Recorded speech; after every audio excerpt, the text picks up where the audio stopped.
Welcome to the Madness Explained YouTube channel, your go-to source for exploring the darkest corners of true crime, cults, and shocking historical events. I'm Claire, and joining me as always is my co-host, Owen. Thanks, Claire.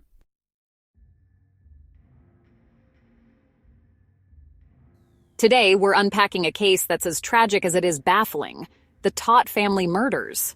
This one dives deep into the complexities of family, financial ruin, and mental health. All set against the backdrop of Celebration, Florida, a town literally designed by Disney.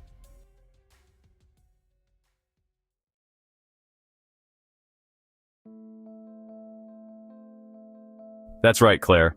What makes this story so haunting is how it shatters the illusion of the perfect family. Let's get into it. When investigators entered the quiet neighborhood of Celebration, Florida on January 13, 2020, they couldn't have anticipated the horrors awaiting them. Inside a picturesque suburban home, they found Anthony Todt living among the decomposed bodies of his wife, 3 children, and the family dog. The nation was horrified. Living with the bodies of your loved ones for weeks? It's almost impossible to comprehend. What mental state leads someone to such a disturbing reality? Right? It's a level of disassociation that's just staggering. But what's even more unsettling is how deceptive their outward lives appeared. The Todts seemed to have it all: a thriving physical therapy practice, a beautiful family, and a home in Celebration, Florida, a place synonymous with idyllic suburban life. But beneath the surface, it was all falling apart. Anthony Todt, 44, and his wife Megan, 42, lived with their 3 children, Alec, 13, Tyler, 11, and Zoe, 4, in a picturesque home. While they projected an image of success, Anthony's clinic was under investigation for healthcare fraud, and their financial troubles were mounting. It's a stark reminder that appearances can be incredibly deceiving. You'd never guess that behind closed doors, this perfect family was drowning in debt and secrets. Absolutely. The Todts' financial troubles were spiraling out of control, and Anthony's fraudulent billing practices were about to catch up with him.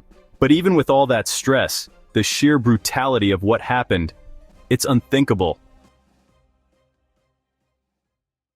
In 1980, Anthony's father, Robert Todt, was arrested for hiring a hitman to kill Anthony's mother, Loretta. 4-year-old Anthony witnessed the attack but survived. His mother was severely injured but lived. Imagine growing up knowing your father tried to have your mother killed. That's trauma at a foundational level. It's unimaginable. And while Anthony seemed to overcome that early trauma, getting married, starting a family, running a business, his life began unraveling when Megan's Lyme disease worsened and their finances crumbled. Chronic illness can take a massive toll on a family. But to jump from that stress to murder, it's still such a huge leap. In December 2019, the Todts stayed in Florida for the holidays instead of returning to Connecticut, as they usually did. Friends and family grew concerned when they couldn't reach Megan or the kids. By January, authorities arrived at their home with a federal warrant related to Anthony's fraud case. That's when investigators discovered the bodies. And Anthony's confessions, they're some of the most bizarre and contradictory I've ever heard. Initially, Anthony claimed Megan had killed the children and then herself, prompting him to ease her suffering by smothering her. Later, he suggested he murdered his family to save them from an impending apocalypse. An apocalypse? That sounds like desperation mixed with delusion. Was he trying to shift blame, or did he genuinely believe this? It's hard to say, but what's clear is that the murders were premeditated. The use of Benadryl to sedate the kids before killing them, it's chillingly calculated.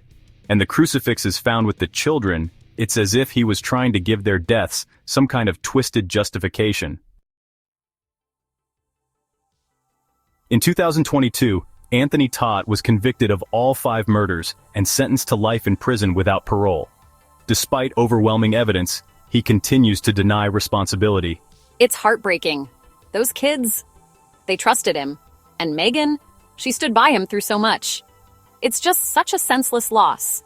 It really is.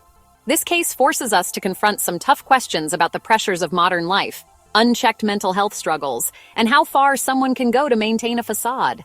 And it's a stark reminder to check in on the people around us.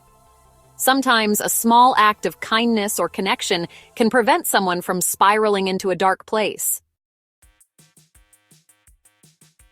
Thanks for joining us on the Madness Explained YouTube channel.